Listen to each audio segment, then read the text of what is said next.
Alright, here's another attempt at this repeated boss fight. Sigh. No, I don't actually mind that much. I mean, he is pretty different from his first incarnation. Whatever. He's pretty different from his first, iterance. His first appearance.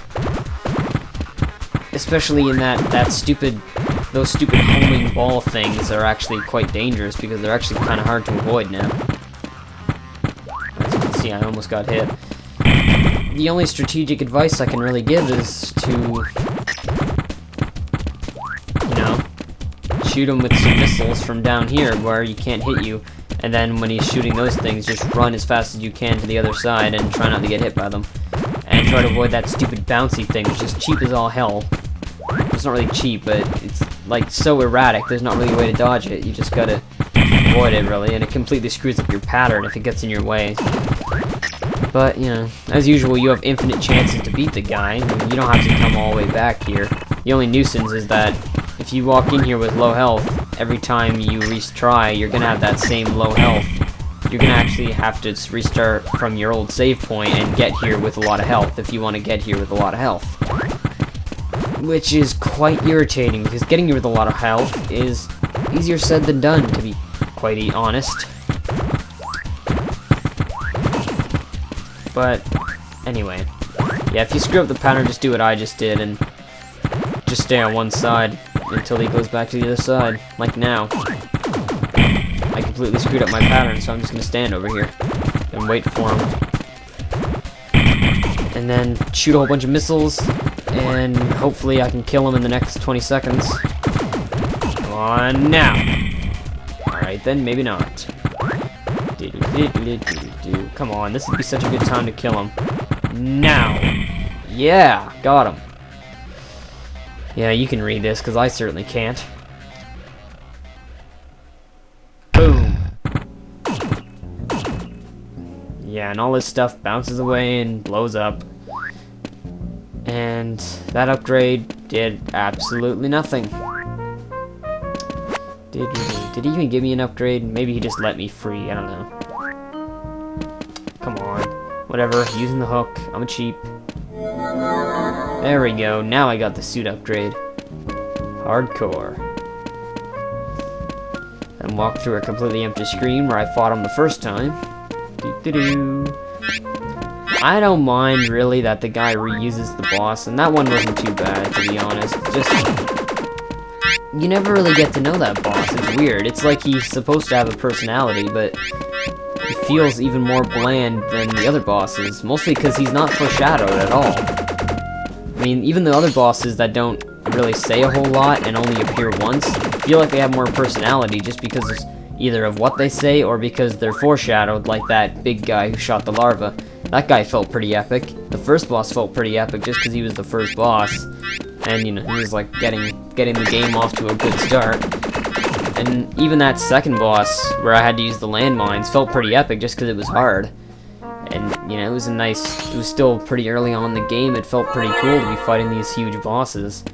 But honestly, that boxer guy is kind of anticlimactic. I mean, he's not really foreshadowed. I know he kind of has a personality, but it's really boring. And it's not really explained either. Like, he talks like he's all friends with the king and stuff, but then King never mentions them. So, what gives? It's like nothing happens.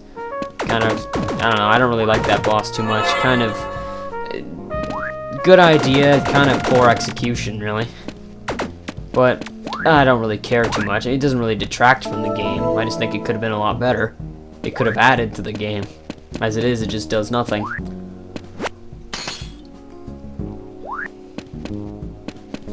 Ugh. I just took a sip of water and it tasted awful. Anyway, no one cares about that. Here's the fish that was... Ugh. Seriously, I can't get that water out of my mouth. That was terrible. Ugh. God, that's what I get for leaving a glass of water on my desk for hours.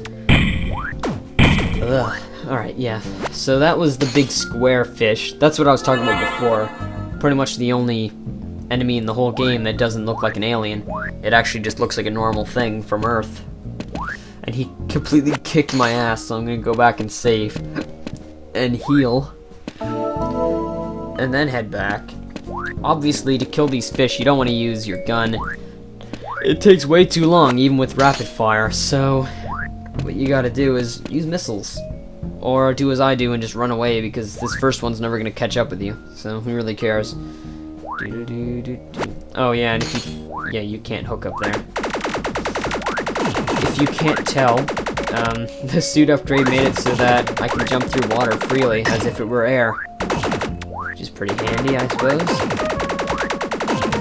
Makes all the water around here kind of pointless, but it's good in terms of enemies, because you get to fight these, enemies that only appear underwater. And is there even a way to get up this without getting hit? I really gotta ask.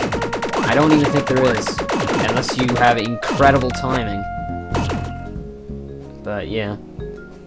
One thing that I'd really like to see if they ever made it for Power 2, I don't know why I'm saying they, this game's made by one person as far as I know. There is a credits, but I think it's still made by one person. I don't know. I'll show the credits at the end of the game. But if there's ever the Power 2, I would really like to see the ability to shoot up and down. Like really, it's pretty stupid that you can only point left and right. I'd really like to see more Cave Story, if you know what I mean. Cave Story is a great game. I'm probably not going to do a Let's Play of it though, because there's already a pretty good Let's Play of it. There's a pretty good 3-heart run of it. Or 3 HP run. I think it's 3, maybe it's 5 HP, I forget, I haven't played the game in a while, but there's already plenty of good LPs from that. Anyway, I'll see you in part 10.